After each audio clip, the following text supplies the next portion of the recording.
Hi viewers, welcome to our channel. ప్రస్తుతం మనతో పాటు ప్రముఖ ప్రొడ్యూసర్ నటి కుమార్ గారు ఉన్నారు. ఒకసారి మాట్లాడదాం. సార్ నమస్కారం సార్. సార్ మరి యాత్ర 2 మూవీ రిలీజ్ అయింది. మరి యాత్ర పరిస్థితి ఏంటి? కొంతమంది చెప్పడం కూడా చూస్తున్నాం, సజ్జల గారు కానివ్వండి, అంటే చాలా ఎమోషనల్గా ఉంది సినిమా, ఏడిపించేస్తాను కూడా అంటున్నారు. మరి మీ ఒపీనియన్ ఏంటి సార్ ఈ సినిమా పైన? ఇప్పుడు నా మాట అండి, రాజశేఖర రెడ్డి గారి పాలన కానీ, రాజశేఖర రెడ్డి గారి నాయకత్వాన్ని కానీ, రాజశేఖర రెడ్డి గారి కుటుంబాన్ని కానీ ఎవరూ ఏలైతే చూపించరు, జగన్మోహన్ రెడ్డిని తప్ప కదా. మేము ఎప్పుడు యాత్ర 2 కాదు, యాత్ర 2 కానీ నిజ జీవితంలో కానీ రాజశేఖర రెడ్డి గారి కుటుంబం మీద ఎవరూ కూడా వ్యక్తిగతంగా కూడా మాట్లాడలేదు.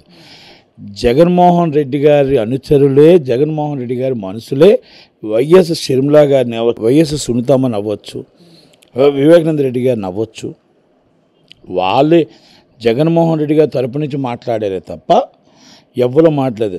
జగన్మోహన్ రెడ్డి గారు అసలు శిశురైన వారసుడు ఆయన అనుకోవడం ఆయన తప్పు. షర్మిలమ్మ కూడా వారసురాలే. కనుక మన పేటెంట్ హక్కు రాజశేఖర రెడ్డి గారిది.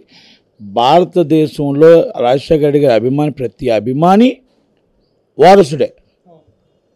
కాంగ్రెస్ పార్టీ హక్కు రాజశేఖర రెడ్డి గారి ఫోటో, ఎందుకంటే రాజశేఖర రెడ్డి గారి సీఎం చేసింది కాంగ్రెస్ పార్టీ, పిసిసి అధ్యక్షుడు 2 సార్లు చేసింది కాంగ్రెస్ పార్టీ, 7 సార్లు ఎంపీ చేసింది, ఎమ్మెల్యేలు చేసింది, ఎంపీ చేసింది కాంగ్రెస్ పార్టీ. కనుక కాంగ్రెస్ పార్టీకి హక్కు ఉంది. కనుక మనం యాత్ర 2 తీసారా, ఎమోషనల్ చూపించారా, దానికోసం నేను డిస్కస్ చేయట్లేదు. చాలామంది ఏదో అపోహపడుతున్నారు. నేను యాత్ర 2లో 2 విషయాలు మాట్లాడాను. ఒక వ్యక్తిని కించపరచడానికి, అపోజిషన్ పార్టీని తిట్టడం కోసం ఈ సెన్సార్ ఆఫీసు అందుకు పనిచేస్తుంది. సినిమాని చూడకుండా కూడా సర్టిఫికెట్ ఇస్తుంది. ఒక rules and regulations, guidelines, amendments ఇవన్నీ ఉన్నాయి కదా. 1973 సినిమాటోగ్రఫీ యాక్ట్ కానీ, సెన్సార్ గైడ్లైన్స్ కానీ అవి వర్తించవా అని అడిగాను. వర్తిస్తాయా వర్తించవా అని సెన్సార్ ఆఫీసర్ చెప్పాలి, వర్తించే చైర్మన్ గారు చెప్పాలి, సిఇఓ గారు చెప్పాలి. Is a right. నేను అడిగే రైట్ ఈరోజు నాట్ ఓన్లీ యాత్ర, నేను సుప్రీంకోర్టు దాకైనా పడతా.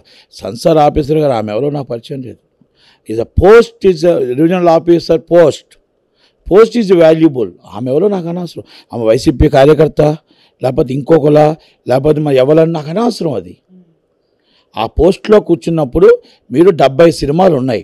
70 సినిమాలకి పెద్ద సినిమాకు ఒక రేటు, చిన్న సినిమాకు ఒక రేటు, ఎమర్జెన్సీకి ఒక రేటు, నాన్ ఎమర్జెన్సీకి ఒక రేటు, లేకపోతే 68 రోజుల నుంచి ముందుగా తీసుకొస్తే ఒక రేటు, ఏవైనా ఫిక్స్ చేశారా? ఆ 70 సినిమాలని మీరు చూడకుండా ఎమర్జెన్సీగా ఈ సినిమానే చూడటానికి కారణం ఏంటి? సెన్సార్ సర్టిఫికేట్ ఇంత కంప్లైంట్లు ఉన్నా కూడా, ఆల్రెడీ ఒక సినిమా కోర్టులో ఉంటుండగా కూడా ఎందుకు మీరు సెన్సార్ సర్టిఫికేట్ అంత అర్జెన్సీగా ఇవ్వాల్సి వచ్చింది, చూడవలసి వచ్చింది అనేదానికి నేను అడిగాను. అంతే తప్ప నేను సినిమాని గైడ్లైన్స్ ప్రకారం, రూల్స్ అండ్ రెగ్యులేషన్స్ ప్రకారం చూడమనే చెప్పాను తప్ప ఈజ్ అ పొలిటికల్ మూవీ. మొత్తం టోటల్గా స్క్రిప్ట్ చదివి దానికి ఎక్స్పర్ట్స్ని పెట్టి, ఆ పొలిటికల్ ఎక్స్పర్ట్స్ని పెట్టి ఎదుటి వాళ్ళని మనం కించపరచకుండా, మాట్లాడకుండా వాళ్ళని చూసి చేయమని ఒక చైర్పర్సన్గా చేసిన వారు జాతీయ పార్టీ నాయకులు ఉన్నారు, ఒక ప్రాంతీయ పార్టీ నాయకులు ఉన్నారు, 14-20 సంవత్సరాలు సీఎంలు ఉన్నారు, వీళ్ళందరూ ఉన్నారు. కాబట్టి వాళ్ళని కించపరచకుండా అలా చూసి సెన్సార్ గైడ్లైన్స్ ప్రకారం, రూల్స్ అండ్ రెగ్యులేషన్స్ ప్రకారం సినిమా చూసి ఇమ్మని చెప్పాం. అది తప్పని అనుకుంటే అలా. కానీ వాళ్ళు నాకు ఏదో మొత్తం ఒక 42 కేవెట్లు పంపించారు. ఈజ్ 42 కేవెట్స్. అంటే ఒక తప్పులేదు దాంట్లో. వాళ్ళు ఏదో రాఘవరెడ్డి ప్రొడ్యూసర్ అనుకుంటా, డైరెక్టర్ అండ్ ప్రొడ్యూసర్. అయితే ఆయన రెడ్డి, ఓకే, అభిమానితో సినిమా తీసుండొచ్చు, తప్పులేదు. ఆయన వచ్చి మొత్తం 42 పంపించి సెన్సార్ సర్టిఫికెట్ నిన్న సాయంకాలం దాకా బయట గోప్యంగా ఉంచి సెన్సార్ సర్టిఫికెట్ కూడా తెలియకుండా వాళ్ళు సర్టిఫికెట్ కేవెట్లు వేశారు. ఏదైనా సినిమా ఆపుతామేమో. ఎస్, ఆపటానిక ఇంకొకట, ఇవన్నీ కూడా మా రైట్ మాకు ఉంటుంది. మేము సినిమా ఆపమని అడగట్లే. సెన్సార్ ఆఫీస్ గైడ్లైన్స్ని ఎందుకు పాటించలేదు, రూల్స్ అండ్ రెగ్యులేషన్స్ ఎందుకు పాటించలేదు? మీరు థియేటర్గా అవ్వచ్చు, రేపు టెక్నికల్గా ఇంకొక ఉన్నాయి కదా అవన్నీ, అవి కూడా మేము చూడటానికి మా ప్రయత్నం మేము చేస్తాం. కానీ మేము సుప్రీంకోర్టు దాకా వెళ్ళైనా సరే మేము రూల్స్ అండ్ రెగ్యులేషన్స్ గైడ్లైన్స్ ఉన్నాయా, పాటిస్తున్నారా, పాటించట్లేదా? అదే మేము అడుగుతున్నాం. ఆ గైడ్లైన్స్ని సుప్రీంకోర్టు దాకా అయినా సరే ఒక పాటించకపోతే ఒకవేళ 70 రోజుల్లో సినిమా అయితే ఒక రేటు, లేకపోతే ఎమర్జెన్సీ రేట్ అయితే ఒక రేటు, అందరికీ ఆ రేట్లు ఏమైనా పెడతారా? మళ్ళీ లేకపోతే ఎమర్జెన్సీ డబ్బు ఉన్న వాళ్ళకి ఒక రేటు, ఇంప్లూయెన్స్ ఉన్న వాళ్ళకి ఒక రేటు, లేని వాళ్ళకి ఒక రేటు అని ఏమైనా పెడతారా? లేకపోతే లేని వాళ్ళకి సినిమా చేయమని పెడతారా? చిన్న సినిమాని చూడమని పెడతారా? అది సెన్సార్ వారు చెప్పాలి. మేము already right to impression act కింద ఎప్పుడు సినిమా అప్లికేషన్ పెట్టారు, ఎప్పుడు సెన్సార్ చేశారు అని కూడా పెట్టాం. అలాగే 70 సినిమాలో ఎన్ని సినిమాలు పెండింగ్లు ఉన్నాయి, మీరు ఈ సినిమా ఎందుకు చూశారు, ఆ పెండింగ్ ఉన్న సినిమాలు ఎందుకు చూడలేదు, అసలు దాని ప్రాబ్లం ఏంటి అని కూడా అది కూడా మేము పెట్టడం జరిగింది. ఇవన్నీ వచ్చిన తర్వాత లీగల్గా ప్రొసీడ్ అవుతాం. మేము సుప్రీంకోర్టు దాకా ఒక శాశ్వత మార్గానికి మేము నామకరణం చేస్తున్నామే తప్ప ఒక యాత్ర 2నో లేకపోతే ఇంకో సినిమా కోసం కాదు. ఒక గైడ్లైన్స్ కావాలి. చిన్న సినిమా నిర్మాత బతకాలి, సినిమా బతకాలి. చిన్న సినిమా పెద్ద సినిమా అనేది కాదు. యాజ్ అ రూల్స్ అంటే ఎవరికైతే అందరికీ కడుతున్నామో డబ్బులు, అందరికీ ఒకటే డబ్బు కడుతున్నాం కాబట్టి ఒక రకంగానే చూడాలి అనేది మన ఉద్దేశం. ఇక్కడ కూడా మీరు విభజించు పాలించు చేస్తే అలా అగ్రవర్ణాలకు ఒకటి ఇంకో వర్ణానికి ఒకటి అన్నట్టు చూడకూడదు. ఇక్కడ ఎవరు లేరు, కులమత భేదాలు లేవు, సినిమా కులం కనుక సెన్సార్ ఆఫీస్ ఇస్ గైడ్లైన్స్ అవన్నీ కూడా ఉన్నాయి కాబట్టి దాన్ని పెట్టడం జరిగింది. మనం లీగల్ అండ్ ప్రొసీడ్ ఈజ్ ఆ సెన్సార్ బోర్డ్. అది సార్, అటు వ్యూహం సినిమా కూడా లైన్ క్లియర్ అయింది, రిలీజ్ అవబోతుంది. మరి దానిపైన మీ ఒపీనియన్ ఏంటి? అంటే ఈ వ్యూహం సినిమాకి ఇటు యాత్ర 2కి సెన్సార్ బోర్డు గైడ్లైన్స్ పాటించలేదు అని మీరు అనుకుంటున్నారు? ఒక మాట అండి, సెన్సార్ యాత్ర 2 డిఫరెంట్, వ్యూహం డిఫరెంట్. వ్యూహం అనేది సినిమా గైడ్లైన్స్ పాటించలేదని లోకేష్ గారు వేయడం జరిగింది, కోర్టుకి వెళ్ళడం జరిగింది, మళ్ళీ బెంచ్కి వెళ్ళడం జరిగింది. అవన్నీ క్లియర్ చేసుకుని హైకోర్టు ఆర్డర్ ప్రకారం మళ్ళీ సెన్సార్ చూడడం జరిగింది. సెన్సార్ క్లియరెన్స్ ఇచ్చారు అంతే. దానికోసం మళ్ళీ అది వేరే డిఫరెంట్, ఇది వేరే డిఫరెన్స్. సెన్సార్ బోర్డు అప్పుడు కూడా తప్పు చేసింది, కానీ కోర్టు వారు దాన్ని సరిచేసి మళ్ళీ పెట్టారు కాబట్టి వ్యూహం 2 అనేది క్లియర్ అయినట్టే లెక్కది నాకు తెలిసి. వ్యూహం ఆపడానికి మీరు ఎటువంటి ప్రయత్నాలు అయితే చేయరు? ఆల్రెడీ 16 రిలీజ్ ఉంది కాబట్టి రిలీజ్ అవ్వబోతుంది అంటారా? నేను ఆపుతానని ఎప్పుడు చెప్పాను మీకు? అంటే లోకేష్ గారు కానివ్వండి, లోకేష్ గారిని అడగాలి, నన్ను నేను అడిగితే ఎలా చెప్పండి? ఇప్పుడే నేనే లోకేష్ గారు ఆత్మ కాదు కదా.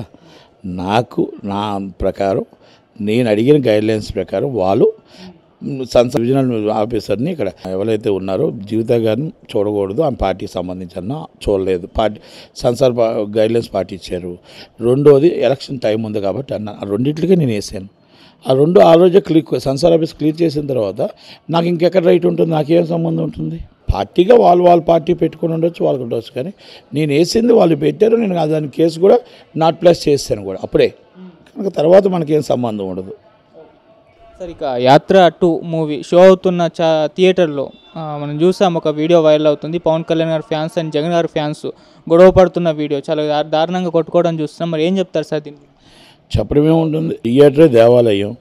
థియేటర్లో కావాలనే వైసీపీ కార్యకర్తలు కొంతమంది వెళ్ళి నిన్న థియేటర్లని కొన్ని ఇరగొట్టారు, నేను చాలా బేబసం చేశారు. వాళ్ళ ఎవరి కాలు ఇప్పుడు ఏంటంటే పోటాపోటీ ఉంది కాబట్టి ఆ పోటాపోటీ అనేది సినిమా థియేటర్ మీద చూపించకూడదు, ఎలక్షన్లో చూపించుకోవాలి. కానీ ఇది కరెక్ట్ కాదు. వైసీపీ కార్యకర్తలేం కరెక్ట్ కాదు, పవన్ కళ్యాణ్ కార్యకర్తలేం కరెక్ట్ కాదు.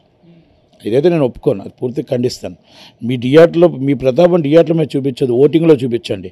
పవన్ కళ్యాణ్ కార్యకర్తలు దగ్గరుండి తీసుకెళ్ళి ఓటు వేయించి ఆ క్యాండిడేట్ని గెలిపించండి. మీకు నిజంగా చిత్తశుద్ధి ఉంటే, మీకు జనాలు ఉంటే మీ దగ్గరుండి ఓటు వేయించి జనాలు గెలిపించండి. అంతే తప్ప థియేటర్ మీద జనాలు రాలేదు, థియేటర్ కాడికి వచ్చి గొడవలు చేయడం అయితే ఎవరికి కరెక్ట్ కాదు, శ్రేయస్కరం కూడా కాదు. సార్, ఇటు యాత్ర 2 వర్సెస్ మరి కెమెరామ్యాన్ గంగతో రాంబాబు, మరి ఏది గెలిచిందంటారు? అండి ఒకటి నాకు ఇస్తుంది, కెమెరామెన్ గంగతో రాంబాబు 300 థియేటర్లు పడింది. యాత్ర 2 ఎన్ని థియేటర్లు పడిందో నేను చెప్పను, వాళ్ళు చెప్పమానండి.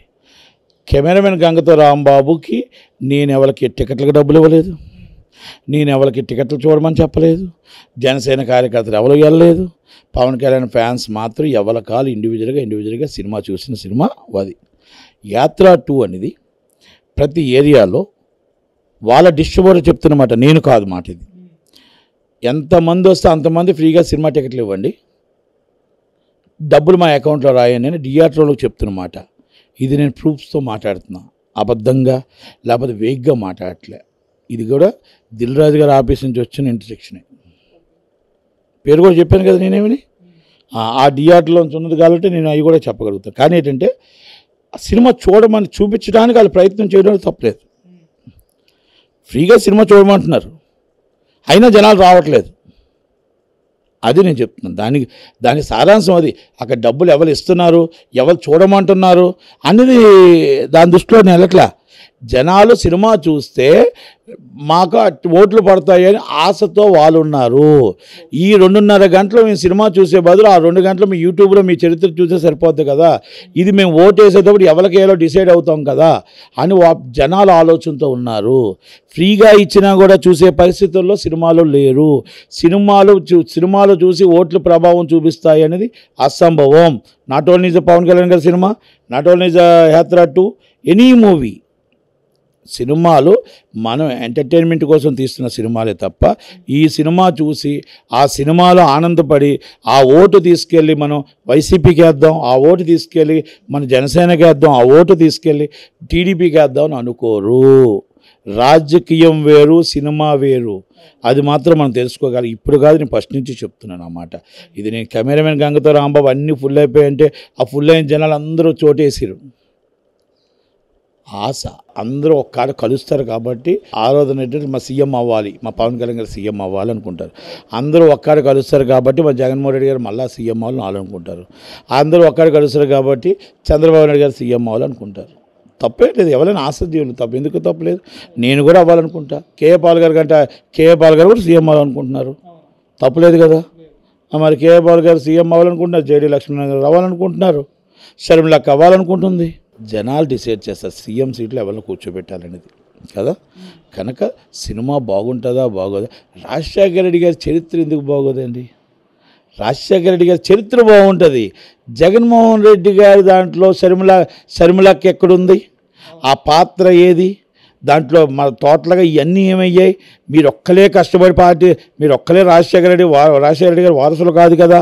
మరి షర్మిలక్క కష్టపడింది కదా, షర్మిలక్క మీ జైల్లో ఉన్నప్పుడు బాధపడింది కదా, విజయమ్మ బాధపడింది కదా, మరి సునీతమ్మ బాధపడింది కదా, వివేకానంద రెడ్డి గారు బాధపడ్డారు కదా, వీళ్ళందరూ మైసూరారెడ్డి గారు బాధపడ్డారు కదా. వీళ్ళందరూ పాత్రలు ఏమయ్యాయి అనేది అడుగుతారు కంపల్సరీ కదా. కనుక అవన్నీ కూడా ఆ సినిమాలో లేవు కాబట్టి ఒక సృష్టి అని అంటారు. అది జగన్మోహన్ రెడ్డి గారి సినిమా అంటారు తప్ప ఇది రాజశేఖర రెడ్డి గారి కుటుంబం సినిమా అని అనరు. సినిమా రిలీజ్ అయింది కదా, మీరు వెళ్ళి చూసే ఛాన్స్ ఏమన్నా ఉందా? నేను రాజశేఖర రెడ్డి గారి అభిమాని. నేను ఆ సినిమా కరెక్ట్గా తీసుకుంటే నేను చూసేవాడిని. రాజశేఖర రెడ్డి గారి చరిత్ర తీయలేదు, జగన్మోహన్ రెడ్డి గారి చరిత్ర తీశారు కాబట్టి నేను చూడను సినిమా.